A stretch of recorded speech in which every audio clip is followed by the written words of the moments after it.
Eu vou me apresentar antes de a gente começar aqui. Eu sou a Vil, sou uma pessoa trans, não binária. Eu sou formado em Ciência da Computação pela URGS, né? Eu estou atualmente fazendo meu mestrado na pós-graduação de Educação em Ciências, pela URGS também, pela Universidade Federal do Rio Grande do Sul. E eu tive a oportunidade, assim, durante o meu curso de computação, né? Eu, eu conhecer um pouco do Paulo Freire, né? Tipo, que eu acabei tendo. Como que eu conheci o Paulo Freire, né, gente? Falando só me abrindo um pouquinho, assim. Eu tive uma mãe que foi pedagoga, né? Que estudou na alfabetização de crianças e ela sempre me falava do Paulo Freire, né? E daí, no meio do curso, lá em 2017, eu acabei perdendo minha mãe por um câncer, né? Grau 4. E daí eu fui meio que pensar o que eu tô fazendo nesse curso, né?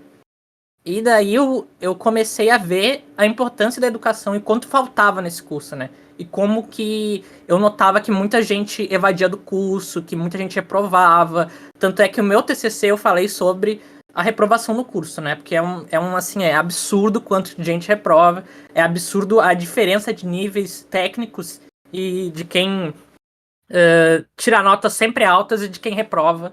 Então, eu comecei a tentar terminar o curso para eu conseguir ir pra área de educação e tentar alinhar essas duas áreas, né? E daí por isso que veio o Paulo Freire na minha vida, que eu comecei a estudar, comecei a ler e me apaixonar e realmente fazendo essa minha experiência de estágio que eu vou compartilhar com vocês. Eu me apaixonei pelo Freire, é uma coisa assim que eu quero continuar na pesquisa e eu vou falar um pouquinho com vocês, eu vou tentar ser o mais breve possível, porque eu também quero ouvir vocês, eu quero dialogar com vocês, quero ver o que vocês têm de perguntas. Então eu vou falar um pouco e se vocês tiverem dúvidas, eu vou deixar o espaço aberto para vocês dialogarem um pouco comigo, tá? Então, vou apresentar aqui, né? Sou a Vil, como eu já falei antes. Eu uso os pronomes neutros e femininos, né? Eu vou mostrar um pouquinho da minha experiência na docência com o Paulo Freire no curso de Ciência da Computação, né? Só explicando um pouco, a gente tentou abordar a parte de ciência de dados dentro da disciplina de classificação e pesquisa de dados, né? Do curso de Ciência da Computação. O Zavak deve ter feito classificação e pesquisa de dados, que ele também fez na URGS, né? Então, eu vou falar um pouco, mas eu vou perguntar para vocês quem é Paulo Freire, o que vocês conhecem do Paulo Freire. Eu vou dar um espaço para vocês pensarem, falarem. Não sei se quem quiser falar um pouco e se tem uma ideia, eu quero ouvir um pouco de vocês aí. Se tem como abrir o espaço para quem é Paulo Freire. Tem essa possibilidade, Tarcísio, da gente ao menos deixar alguém para falar Sim, quem quiser falar por voz, tem um botãozinho para pedir para falar, que daí a gente deixa entrar aqui. Mas enquanto isso, o pessoal tá falando ali no. Eu tô lendo, Opa. assim, maior educador. Pelo que eu vi, assim, tá, gente? Na minha última vez que eu fui ver nas referências do Google Acadêmicos, ele era o terceiro pesquisador do mundo mais citado, né? Apenas o terceiro, assim. Mas, assim, do que eu vou falar, assim, o Paulo Freire, ele é muitas coisas, né? Assim, pelo menos na minha visão, né? Tipo, ele é um educador, ele é como eu posso dizer, assim, ele é uma pessoa muito importante para a área metodológica do ensino, né? Eu acho que nós, como marxistas, assim, falando da minha visão, né? Nós, como marxistas, temos muito a tirar da pedagogia do oprimido para utilizar e tentar trazer essa consciência de classe, né? Essa análise crítica da sociedade, porque o Freire fala da pedagogia do oprimido, da educação dialógica, eu vou depois abordar em Freire. O objetivo é a gente transformar a realidade, né? Alguém se lembra da tese 11 do Marx, né? Que ele fala, né? Que não basta os filósofos interpretarem o mundo, basta transformá-los, né? Então o Freire, ele pega muito, ele bebe muito da tese 11.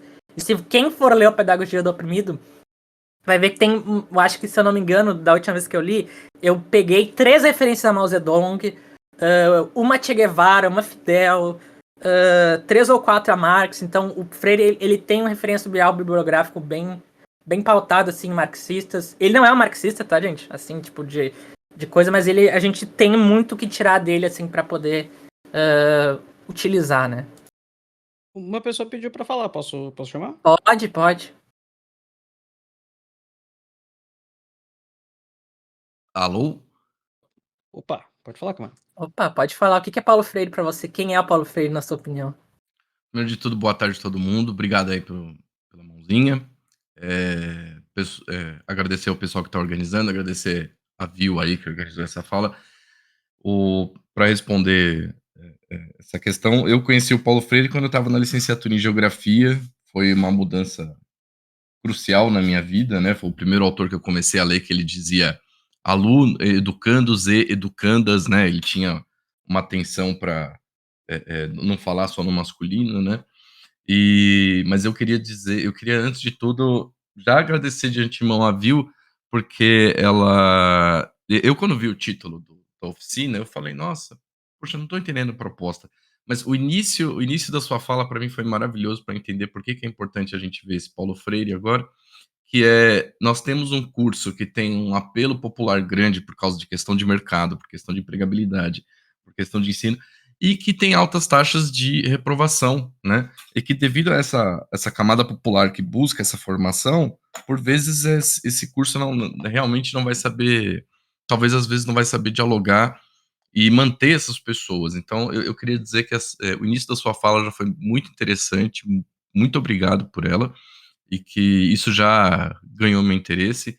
As pessoas que têm interesse no Paulo Freire, tá material por aí. Os livros, felizmente, são baratos, né? E obrigado pelo pessoal da Soberana estar organizando essa fala aqui, tá? Eu sou Diogo, né? Também não falei meu nome. O Diogo, eu tenho um pequeno canal no YouTube que eu comecei agora, que eu tento fazer reviews de jogos com uma fala mais trabalhadora, ou então um humor trabalhador, vamos dizer assim. Eu tento, pelo menos, ainda não tá dando certo. E obrigado por poder falar aqui, pessoal. Muito obrigado. Valeu, camarada. Muito obrigado pela sua participação. Eu vou prosseguir, né? Porque senão a gente vai perder muito tempo, mas eu vou deixar mais espaço para diálogo, tá, gente? Então, aqui, falando um pouquinho só, a Magnus Opus do Freire é a Pedagogia do Oprimido, que, assim, sendo sincero, assim, na minha opinião, ele é um livro que você não pode pegar Freire e ser o primeiro livro que tu vai ler. Tanto é que eu fiz uma disciplina de praxis freiriana. A gente tem 2 livros antes que a gente tem que ler, que é o Educação com Prática de Liberdade, que é o primeiro, do Paulo Freire, e depois Extensão e Comunicação, tá? Que, tipo, e daí depois a gente lê o Pedagogia do Oprimido.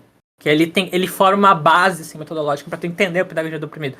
Porque o Freire, quem é marxista sabe da palavra dialética, né? Ele é bem dialético, Freire. Ele vai voltando, ele vai dando aquele ciclo, aquela volta, faz a tese, a antítese, faz a síntese, e no meio da síntese volta para a tese, vai para a antítese. Então, ele tem bem isso, né? Então, eu tava lendo o chat, né? E eu percebi que por que a educação não funciona assim no Brasil. E aqui eu vou falar por que o Freire é na computação, né? Então, atualmente, a gente é ensinado numa educação bancária. O que o Freire fala sobre a educação bancária? Freire fala que a educação bancária é essa educação que ela assume como uma verdade absoluta de que o aluno é uma folha em branco e ele vai ser depositado conhecimento. Que o professor é aquele que tudo sabe e o estudante é quem não sabe nada. Então, é uma educação que também age em bases hierárquicas, né? Por exemplo, até no jeito que a gente no jeito que a gente ensina, né? Por exemplo, como a gente tá numa sala de aula, quem é que fica em pé e quem é que fica sentado? Quem é que fala e quem é que ouve? A gente tem essas figuras, assim, né? De expressão, de opressão, de certa forma, né? E o que o Freire propõe? Educação dialógica, que é uma educação que ela se baseia pela transformação da realidade. E como é que a gente vai transformar a realidade? Os homens mediatizados pelo mundo que conseguem transformar a realidade. Então essa educação ela vai propor algo que seja mais, em vez de ser vertical, mais horizontal. Então vai ser educação popular, uma prática de educação que busque o diálogo, como o nome tá, e que busque também que em conjunto se aprenda, porque ninguém aprende nada sozinho.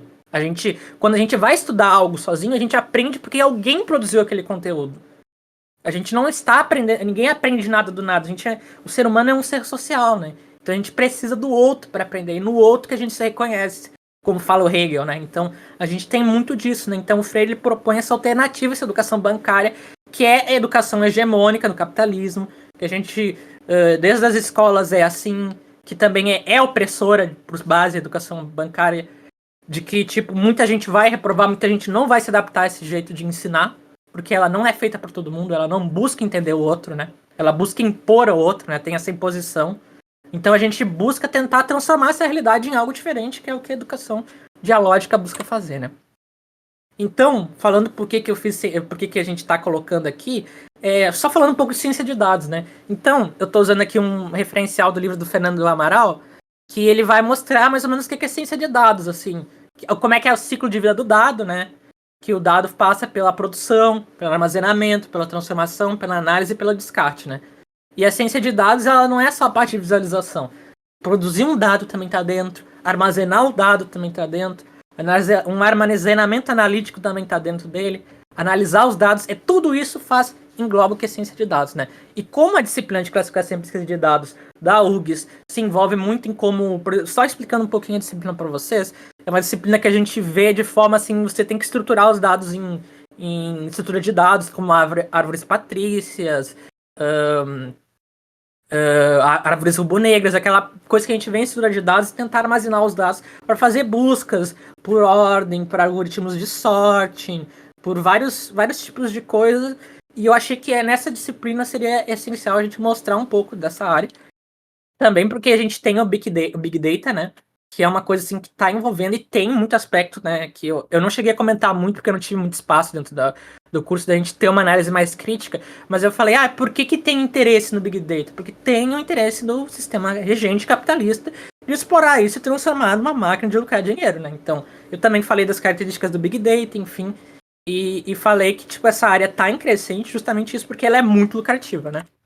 Então, eu vou mais ou menos explicar como é que foi, assim. Porque o Freire, ele tem esses 3 momentos, né? Ele tem investigação temática. O que é investigação temática? É a extração da realidade para temas geradores e palavras. A gente, durante o estágio, a gente fez a ideia de, tipo, o primeiro momento que eu tive com os estudantes, né? A gente sentou em círculos, como tá ali, e eu fui perguntando para eles como é que era o curso, como é que estava sendo o curso, o que estava achando, como é que vinha para a faculdade, o que gostava, o que pensava de ciência de dados. E a partir do que eles me trouxeram, a partir da vivência que eles tiveram, eu fui produzindo as aulas, né?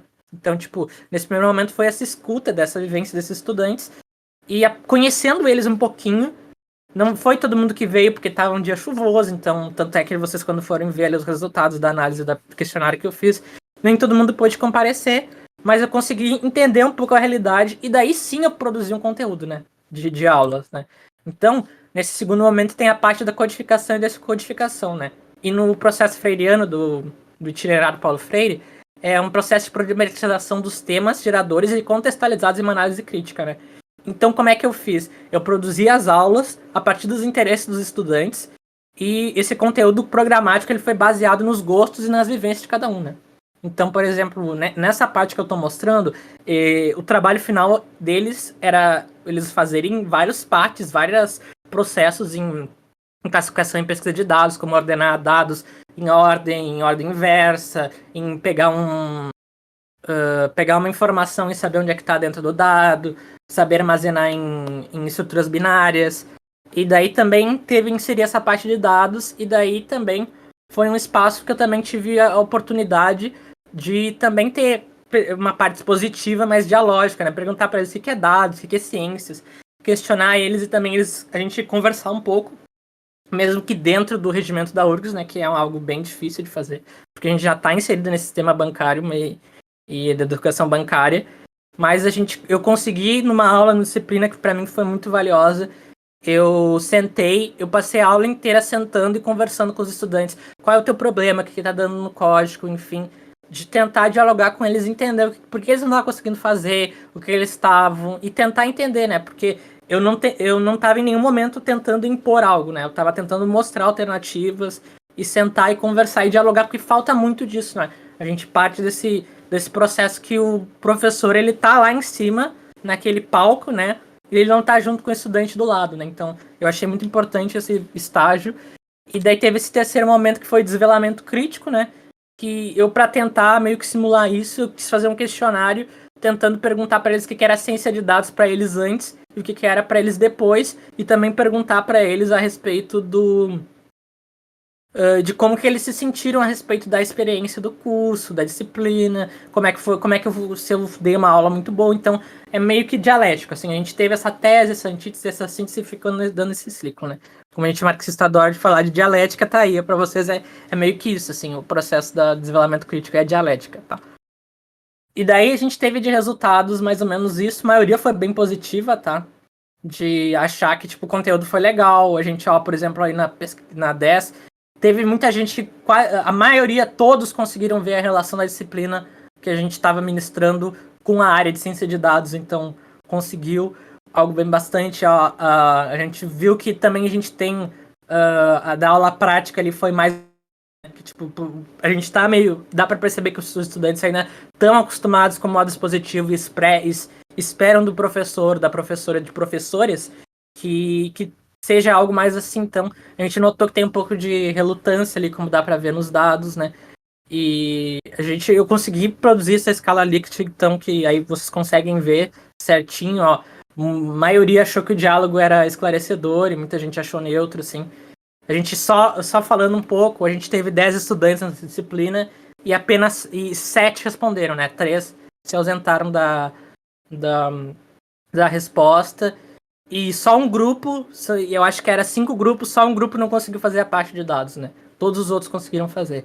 Então aí a gente tem muitas coisas que a gente pode deslumbrar e ainda não cheguei ainda, porque eu tô fazendo um artigo a respeito disso, só mostrando para vocês o que eu consegui. E daí eu queria mostrar para vocês o que eles falaram, né? O que para eles era ciência de dados antes da disciplina, o que é para eles agora, né?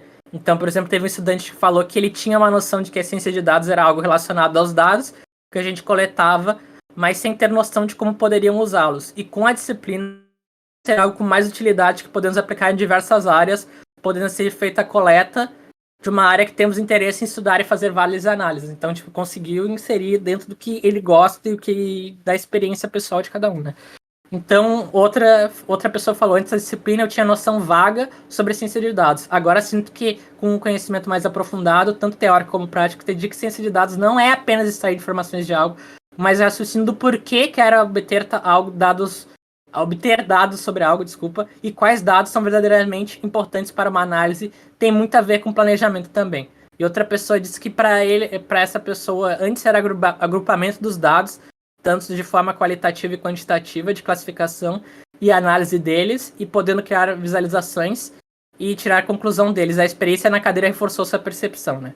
Então eu achei essas três opiniões as mais relevantes, né?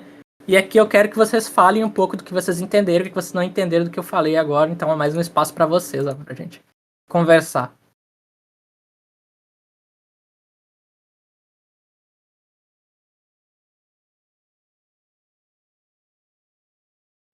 Opa. Eu só entrei aqui pra falar que falaram muita coisa no chat. Que não tá na gravação aqui. Uhum. Não vão ver depois, mas o pessoal tava gostando bastante, falando várias coisas. Sim, quem quiser falar por voz, a gente pode conversar aqui nesse espaço, assim, dialogar um pouco, assim. Se tu puder deixar aberto, Lucas. Isso, deixa aberto. As pessoas podem... E também queria falar que nem a Vil falou, eu fiz o mesmo curso que ela, né? Em momentos diferentes. E é muito preocupante a evasão que tem lá. E o fato que vários professores parece que não se importam.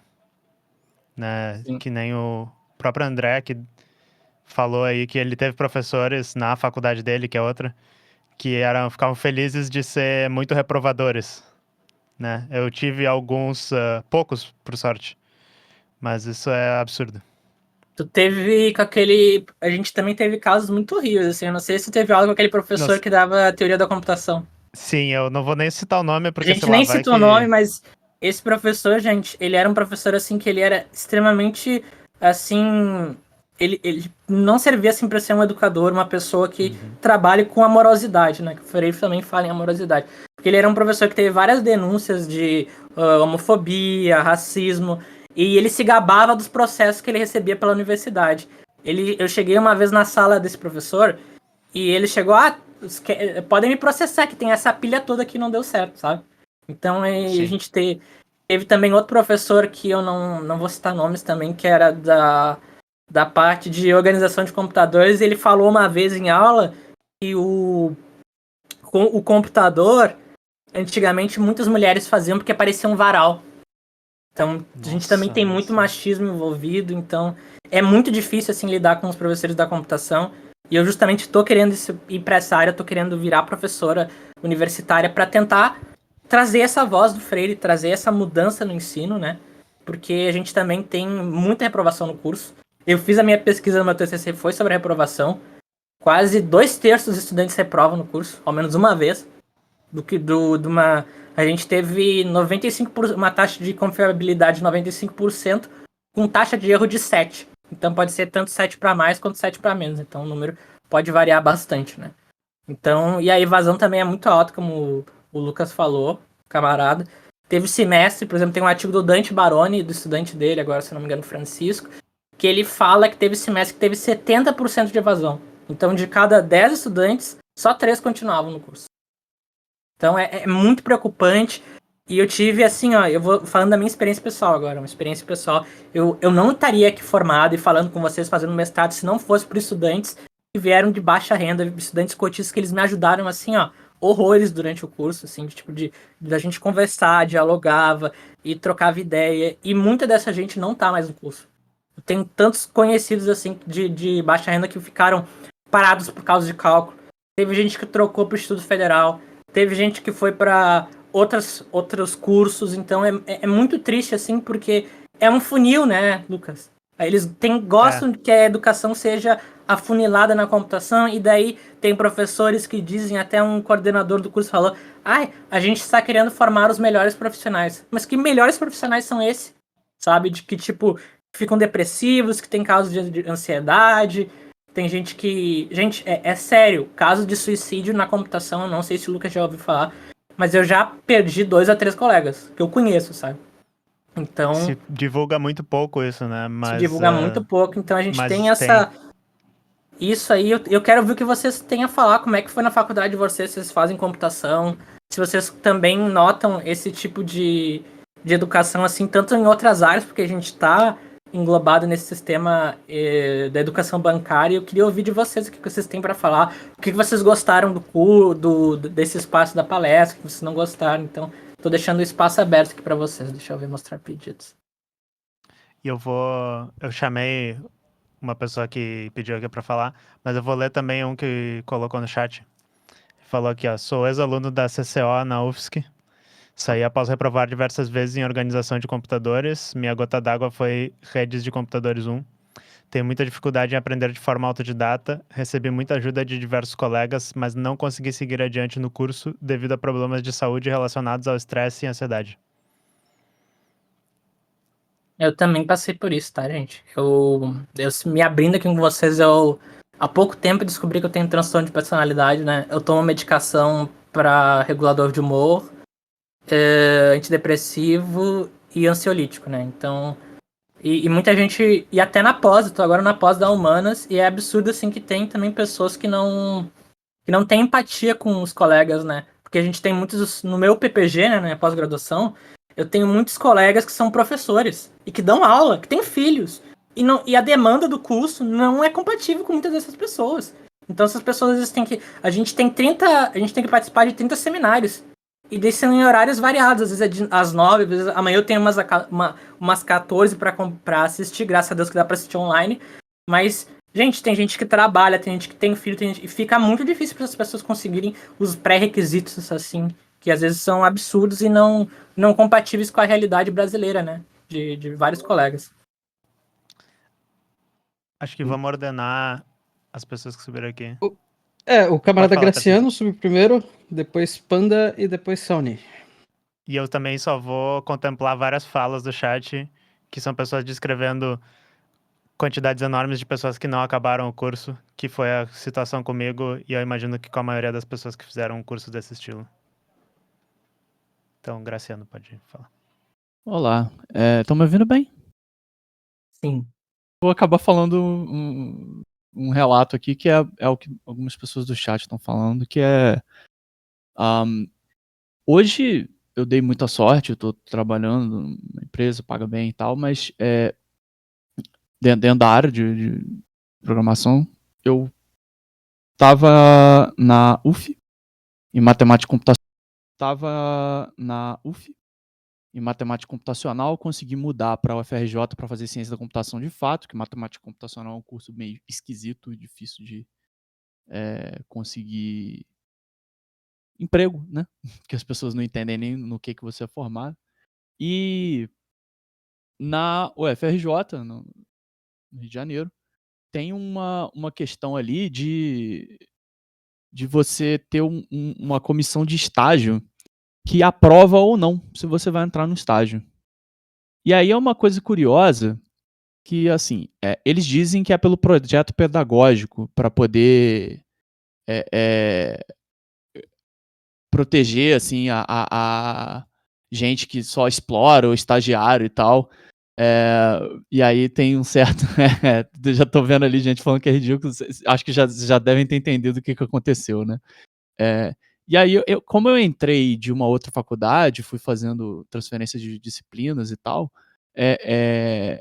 eu não estava no caso que eles estavam acostumados, que era gente antes de uma certa parte de quem faz a faculdade dentro do que eles imaginam que seria o ideal, na ordem correta das disciplinas, que também é um absurdo. E eles me negaram o estágio. E aí, nisso, eu consegui iniciação científica, coisas informais, consegui continuar no curso por um tempo e eu não me formei, né, até hoje. E muito por eu ter dado sorte, por eu ser um homem branco, muito provavelmente também tem uma influência aí, eu consegui seguir na carreira, né? Eu fico imaginando quantas pessoas que estavam numa situação parecida ali tiveram essa oportunidade do estágio negada por uma comissão elitista que diz que vai ouvir o seu caso, mas não entra no mérito de argumento nenhum que você apresente para eles.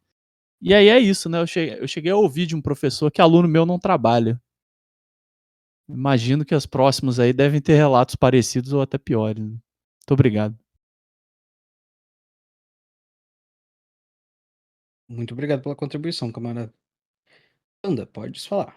Opa, boa tarde a todos. Tudo bem? Espero que todos estejam tendo um dia maravilhoso nessa quinta-feira. Eu vim dar meu relato também. Eu fui estudante de engenharia eletrônica, não é bem na área da computação, mas é na área da computação, né? Porque trata da eletrônica e trata como que a gente programa. Não sei se está dando para me ouvir, se está tudo certinho. Tá certinho. Tá ótimo. É que meu microfone às vezes ele dá umas bugadinhas. Bem, e na área de eletrônica, né, como a camarada citou, né, acontecia muito o padrão da engenharia, né, que é ou você acompanha a turma ou você vai se deixando de lado. Então, matérias como cálculo, programação mesmo, matérias como circuitos eletrônicos, sempre assim, eu não conseguia acompanhar porque eu vim de um estudo base, assim, bem defasado, e aí na faculdade eu tive um grande problema, e assim, o professor atropela e não quer nem saber, e ainda tira uma com a sua cara. Ouvi diversas vezes que eu fazia jornada dupla, né, na época, então eu chegava extremamente cansado, algumas aulas eu acabava dormindo e professores tiravam uma comigo e zoavam mesmo, falavam que, você fica dormindo na minha aula, não quer saber de nada, e sendo que não era verdade, né, era uma jornada dupla, não tinha muito o que fazer. Bem, acabei largando o curso, eu comecei o curso em 2016, larguei o curso em 2018, fui para o mercado de trabalho na área de TI, porque eu já tinha alguma intimidade com o computador, sabia já falar inglês, então algumas portas se abriram na época. Trabalhei no mercado de TI desde então, e agora eu estou fazendo uma faculdade na área de computação, cursando tecnologia da informação, estou para me formar ano que vem, mas assim, foi muito custoso, né? Conseguir superar essa lógica, né, da individualidade que premeia assim, nas universidades. Eu estudei no Instituto Federal de São Paulo, tá? Eu sou paulista.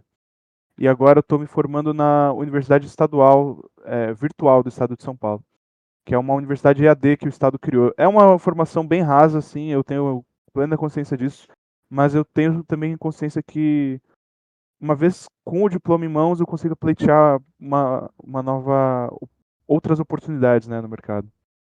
Mas esse é o meu breve relato aí. E atualmente eu sou professor na rede estadual, né? Dou aula de desenvolvimento de sistemas no curso técnico do Novotec, que é um programa estadual aqui do estado de São Paulo, para promover ensino técnico para molecada assim de 16 anos e tal, que está no ensino médio. E como eu sou estudante da área de TI, eu consegui essa oportunidade de trabalho. Só que eu percebo que existe um grande desinteresse, e até vou deixar uma dúvida aí para a camarada, viu?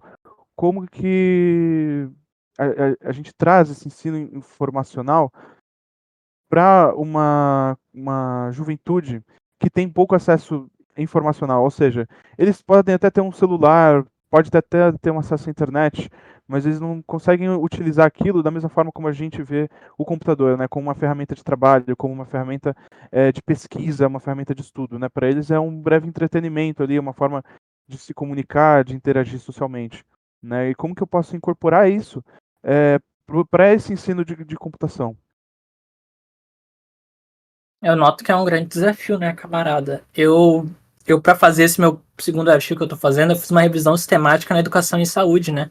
Que é uma das áreas que o Freire é mais usado, e mesmo assim, tem poucos, assim, casos na seleção que eu fiz, né? Então, tipo, de artigos, assim, da seleção que eu fiz, eu li 27 artigos, se não me engano. Então, a gente tem que participar, eu vou falar um pouco que é sobre a círculos de cultura, né? Que o Freire ele trabalha sobre isso, que eu até mostrei ali no desenho, né, mas eu acho que não cheguei a comentar, que o Freire, ele em Angicos, acho que em 63 ou 62, ele conseguiu alfabetizar mais de 200 pessoas, eu acho que em 3 dias, né, usando o método Círculos de Cultura. Eu acho que é um tema que a gente tem que entrar em debate e conversar, né, abrir esses espaços de ciclos de cultura para a gente tentar informatizar e tentar trazer o diálogo, como a gente está fazendo aqui no Soberana, né? E entender por que não estão entendendo dessa forma, como é que é a experiência da pessoa. A gente tem que entender a realidade da outra pessoa, do que ela está passando, para a gente poder trazer esse ponto de inflexão, para a gente fazer esse processo metodológico, né?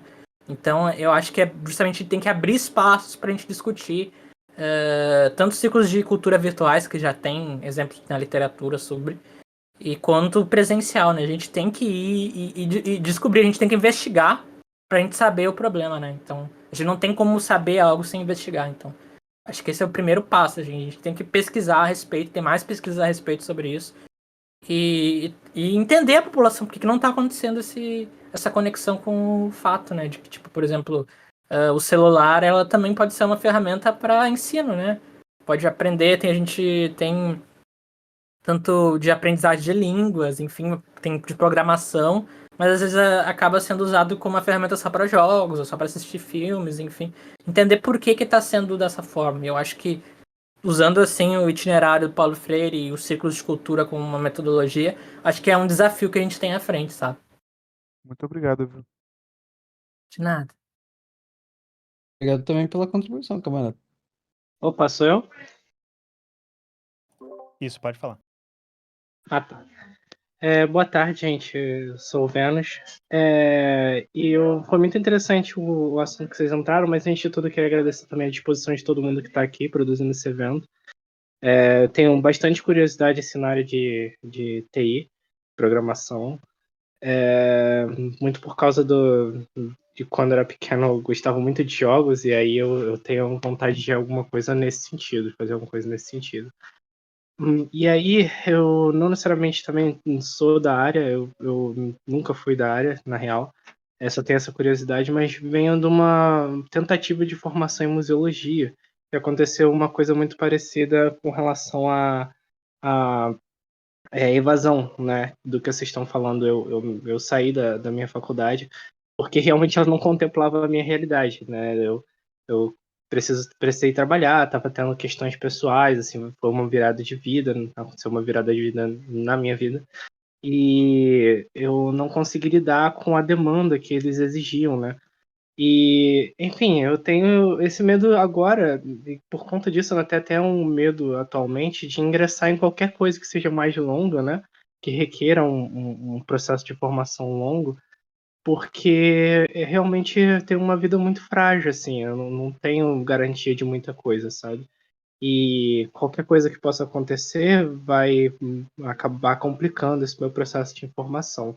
Aí, aproveitando que eu tô aqui, além de fazer esse desabafo com vocês, eu queria também perguntar se vocês podiam, mais para frente ou agora, ou deixar um comentário falando sobre um possível processo de formação que pudesse me inserir no mercado de trabalho, que fosse algo assim mais plausível, né, para minha realidade, não tendo garantia de nada, né, como a gente falado, dedicando boa parte do meu dia para trabalho e só com possíveis problemas que podem acontecer. Então, assim, se tiverem ideias assim de lugares onde eu posso fazer cursos, enfim, para poder entrar nessa área ou pelo menos me introduzir, seria legal. Eu ia gostar. Mas muito obrigado aí de qualquer forma, pessoal. Muito obrigado, camarada, pela colaboração. Eu, só rapidinho complementando, né? Eu senti isso muito quando eu tentei fazer mestrado, eu fiz 1 ano e meio e não tanquei, como dizem por aí. E eu percebi, assim, que a primeira vez que eu entrei na sala de aula depois de um tempo, eu tava tipo, ok, isso aqui não funciona mais pra mim. Não é uma questão assim, tipo, eu não gosto disso, não é uma questão assim tão, né, superficial. É mais uma questão assim, tipo, isso aqui não se encaixa mais na minha vida agora que eu já trabalhei, etc. E dependendo das condições de vida de cada um, isso vai se acirrando de uma maneira que simplesmente fica inviável mesmo fazer esse tipo de formação, e isso é muito ruim, na verdade, né? E também reflete um pouco de como o modelo de formação que a gente tem na graduação, pós-graduação, etc., é muito limitante, muito excludente, né? Então, achei isso muito, muito bem pontuado da sua fala. Agora, camarada Amarelo. Tinha aqui que eu não tô tinha muito tempo. Mas, assim, eu faço ciência da computação e é notório. Agora eu estou fazendo uma matéria na grade que é computação afeta a sociedade, né? E, assim, é notório como o meu grupo, boa parte do meu grupo, não tem capacidade de raciocínio crítico sobre algumas questões. E, assim, é um senso que quem faz computação deveria ter muito senso crítico sobre questões de tecnologia. E não é o que eu vejo, sabe? Então, e além disso, o que eu noto muito no curso é uma falta de, tipo, de estímulo à criatividade mesmo nas matérias, sabe? Tipo, a matéria de prog acaba sendo, programação, né, no caso, acaba sendo você fazer um monte de exercíciozinho com o resultado certo, que acaba sendo certo ou errado, sabe? Então, não há uma quebra com essa lógica produtivista do certo e errado na educação, sabe? Tipo, poderia ser um espaço de criatividade onde você pudesse se expressar mais, né? Tipo, programar algo que te interesse, mas não, sabe? Tipo, muito produz isso para mim. E é algo que a gente acaba sendo muito suscetível lá em empregos, né? Tipo, no nosso emprego, a gente é esperado a produzir certas coisas e não criticar muito. Se você começa a criticar muito, perturbar muito, você vai sendo jogado de um lugar para outro para a empresa até eles cansarem você finalmente. Eu passei por isso, inclusive. Mas é isso, comentário breve aí, e acho que entra um pouco na questão da humanização, né, dos estudantes de TI e computação em geral. Que, sabe, não é esperado que você dê as suas contribuições para as coisas que você faz. É isso. E só comentando sobre esse fato também, a gente nota que a computação já deixou de ser um curso de exatas, né? Eu não sei a opinião do Lucas, do Tarcísio, de quem mais, porque o ponto que a gente está abordando humanos, porque deixa de ser exatas, né? Porque a gente tem muito aspecto social envolvido, né? E eu noto que as universidades não pensam nisso, né? Eles têm conteúdo programático e aí vamos fazer de tal jeito, e nunca uma análise crítica, né? De pensar por que a gente está ensinando isso e por e como é que a gente vai estar formando estudantes e pessoas para entrar na área, né? Então eu acho que a gente tem que partir desse ponto de que, tipo, a gente tem parte humana também na computação, não é só exatas, né? Eu não sei qual é a opinião do Lucas e do Tarcísio, mas eu acho que é um ponto que a gente tem que parar de refletir de que computação é só exatas, porque eu acho que não é. Assim, tu perguntou pro cara que tá fazendo tecnologia e classe agora, em que é basicamente isso que eu tô falando o dia inteiro lá, né? Porque eu acho que é isso. Todo mundo que consegue emprego aqui no Brasil, nessa área, descobre que é ficar falando com pessoa o dia inteiro, né?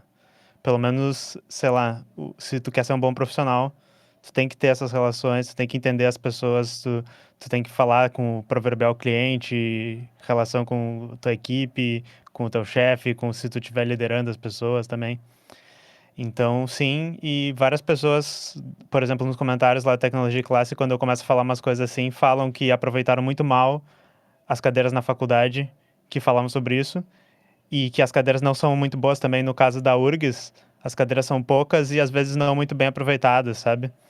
Então, tem esse viés de que realmente não se leva em consideração as relações humanas, quando é um campo profundamente humano, e é isso, assim, concordo. Quero deixar os outros A gente falarem. nem ética tem, ó, a gente nem ética da computação tem na URGS, né? A gente não tem quase nenhuma cadeira de humanos obrigatória. Nenhuma. Todas são facultativas. Não sei se quando o Lucas fez era assim, mas quando eu fiz também não tinha nada. Eu Tudo acho que era só interação facultativa. humano-computador, Mas é muito talvez, mais a parte. é outra coisa isso. Só explicando a interação humano-computador, é muito mais na parte, tipo, como é que eu fazer um código que vai interagir com o humano? Só isso. Não tem nada. Sim, é que tinha um esboço de discussão ali nessa cadeira, sabe? As outras são eletivas, tu tem total razão. E a gente tá com 2 minutos. Vamos pedir pra ele fazer a fala dele, e aí depois a gente finaliza Isso. aqui o mais rapidinho que der. E...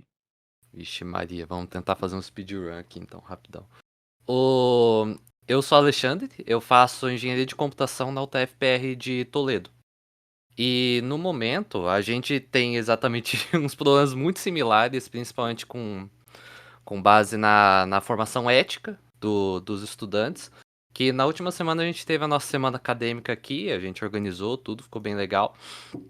E uma das nossas palestras era sobre ética, e foi uma palestra com pouquíssima gente.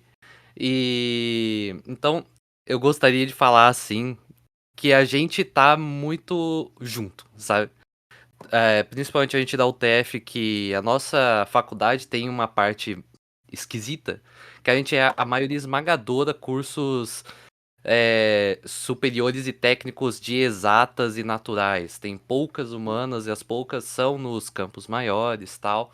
Então, geralmente, a gente cria uma rapaziada bem alienada a justamente essa tecnicidade, sabe? Essa tecnocracia, de certa maneira, no campo de que é só exatas e naturais que é bom, tal. Mas eu queria, na realidade, fazer uma pergunta, principalmente para a Viu, assim, responder rapidinho. A gente tem um grande problema de corpo docente na UTF-PR, a gente está com pouquíssimos professores, tanto efetivos quanto temporários até. E os poucos professores bons estão sendo sobrecarregados, muitas vezes com mais de 15 horas aulas por semana, sabe? Que de maneira, como a gente tem um professor ótimo, que é de teoria de computação, e ele tá tendo, tipo, outras 4, 5 matérias por cima, e a gente tá com uma dificuldade a gente como corpo, como alunos, de motivar esses professores, sabe? A gente tá tendo uma fuga, de certa maneira, de professores que estão sendo sobrecarregados, e a gente não pode, muitas vezes, depender de vagas novas abertas. Que isso não depende nem da reitoria, no momento eu faço parte do DCE estadual, e não faz nem muito sentido a gente cobrar isso da reitoria, que é algo de nível de ministério e tal. E eu gostaria de ter um norte de como nós, como alunos, podemos valorizar os nossos professores a um ponto deles se sentirem efetivamente valorizados e não nos deixarem à mercê de professores carniça, que muitas vezes tem professores que estão ali encostados, dão 1 ou 2 matérias e não dão mais nada, e tem professores que dão 5, 6 matérias, tem mais 8 projetos de extensão, e fazem o que os outros professores não fazem, sabe? Como a gente consegue valorizar esses professores? Queria trazer esse lado contrário, sabe? Qual a nossa incumbência como alunos para fazer os professores se sentirem valorizados? Eu acho que é um problema muito difícil, sabe, Ezequias? Porque a gente também parte de um pressuposto das universidades, ao menos nas federais que eu sei, que o professor, ele não é só professor, né? Ele é pesquisador. E tem muitas pessoas e professores que estão só para pesquisar, né? Então a gente tem essa problemática, ao menos não sei como é na tua universidade, mas a gente é um problema que eu acho que às vezes não cabe ao estudante, sabe? Tipo de a gente ter alguma coisa. Lógico, a gente tem que dialogar, a gente tem que conversar, trazer essas pautas, né? Mas eu acho que é um problema muito sistemático, né? E também sobre a sobrecarga, eu acho que o Noel falou antes que é justamente o que acontece nas empresas de TI, né? Sobrecarregam os programadores e os estagiários fazendo uns trabalhos que não é condizente com a realidade material, né? Então eu noto que como a gente vive num sistema de trabalho que o trabalho em si ele não é valorizado, né? Tipo ele é imposto, né? Então é muito difícil assim. Eu acho que sim, o Freire, a gente usar do itinerário do Paulo Freire, talvez seja um caminho para a gente entender por que isso ocorre, né? Eu acho que a gente não vai conseguir resolver o problema se a gente não sabe por que ele tá acontecendo, né? Então, tipo, eu acho que é esse o primeiro ponto, né? A gente. É justamente o que eu já tinha falado antes, a gente investigar, né? Porque, como o Mal já fala, né? Investigação é a chave pra busca da verdade, né? Então, eu acho que a gente tem que investigar por que tá acontecendo isso e entender, sabe? O problema. Não sei se o Tarcísio e o Lucas têm algo para comentar a respeito também. Eu acho que a gente tem que acabar, então vou agradecer a todo mundo que Tranquilo. falou, agradecer a Vil, Agradeço também. que foi muito, muito bom. Muito legal que tu trouxe as discussões aqui com o pessoal.